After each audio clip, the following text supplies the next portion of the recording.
સુંદર સવારના સર્વ હરિભક્તોને જય શ્રી સ્વામિનારાયણ, જય શ્રી કૃષ્ણ. જીવનમાં એક સમય એવો આવે છે કે જ્યાં આપણને ગમે તેટલી મહેનત કરીએ છીએ, ગમે તેટલી ઈમાનદારી રાખીએ છીએ, છતાં પરિણામ આપણને સાથ નથી આપતું. અને ત્યારે મનમાં એક જ શબ્દ આવે છે, મારું નસીબ ખરાબ છે. પણ આજે આ સત્સંગમાંથી આપણે એક સત્ય સમજવાનો પ્રયત્ન કરીશું.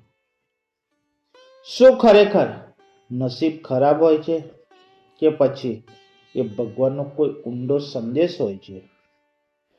નસીબ હકીકત છે કે ભ્રમ? હરિભક્તો, આપણે ઘણીવાર આપણી નિષ્ફળતાનું કારણ નસીબને ગણીએ છીએ. પરીક્ષામાં નિષ્ફળતા, નસીબ ખરાબ હતું. ધંધામાં નુકસાન, સમય સાથ નથી આપતો. સંબંધો તૂટવા, ભાગ્યમાં જ નથી. પણ સત્સંગ શું કહે છે?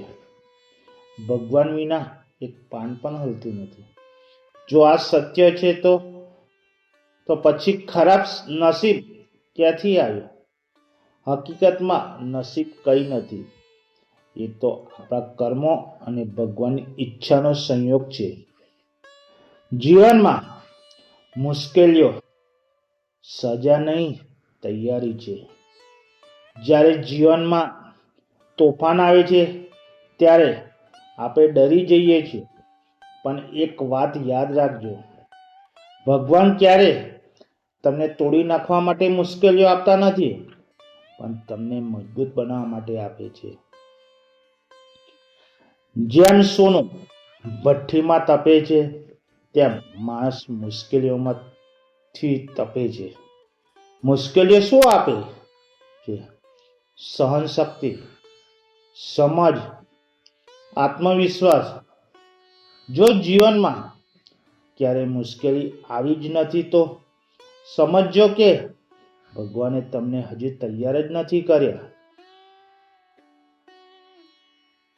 મારી જોડે જ કેમ? આ પ્રશ્નને બદલો. જ્યારે દુઃખ આવે છે ત્યારે આપણે ભગવાનને પૂછીએ છીએ, મારી સાથે આવું કેમ? પણ ક્યારે પૂછ્યું છે, મને જ આ સુખ કેમ મળ્યું? સત્સંગ શીખવે છે, પ્રશ્ન બદલો, જીવન બદલાઈ જશે. મારી જોડે જ કેમ? ભગવાન મને શું શીખવાડવા માંગે છે? વિશ્વાસ સૌથી મોટું હથિયાર છે. હરિભક્તો, જ્યારે બધું છૂટે છે ત્યારે એક જ વસ્તુ કામ આવે છે, વિશ્વાસ. પૈસા છૂટે, લોકો છૂટે, પરિસ્થિતિ વિરુદ્ધ જાય, પણ જો ભગવાન પર વિશ્વાસ મજબૂત હોય તો તમે ક્યારે હારશો નહીં. જીવનમાં સત્સંગ જીવનનો સાચો માર્ગ છે.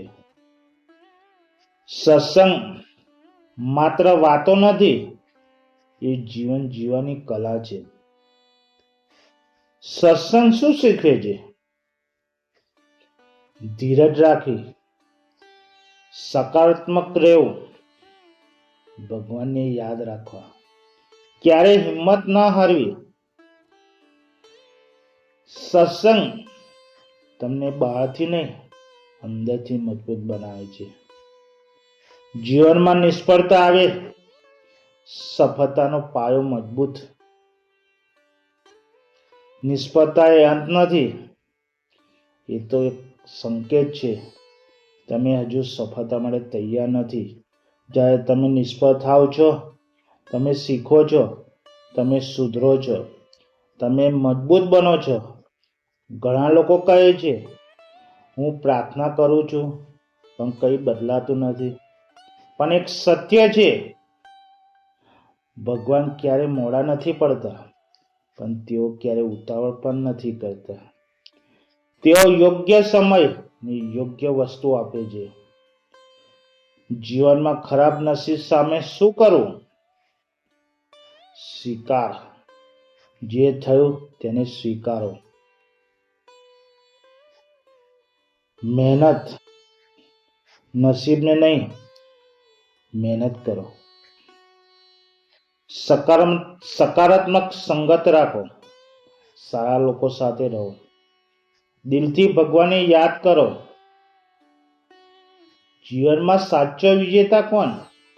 વિજેતા એ નથી કે જે ક્યારે પડતો નથી, પણ એ છે કે જે પડીને ફરી ઊભો થાય છે. હરિભક્તો, જ્યારે જીવનમાં અંધકાર આવે ત્યારે ડરશો નહીં, કારણ કે અંધારી રાત એ સાબિત કરે છે કે સવાર નજીક છે. નસીબ બદલાશે, પરિસ્થિતિ બદલાશે, સમય પણ બદલાશે, પણ જો તમારો વિશ્વાસ નહીં બદલાય તો તમે જરૂર જીતશો. જે નસીબ નથી લખ્યું તે મહેનત અને ભગવાન પર વિશ્વાસથી લખાવી શકાય છે. જય શ્રી કૃષ્ણ. જય શ્રી સ્વામિનારાયણ.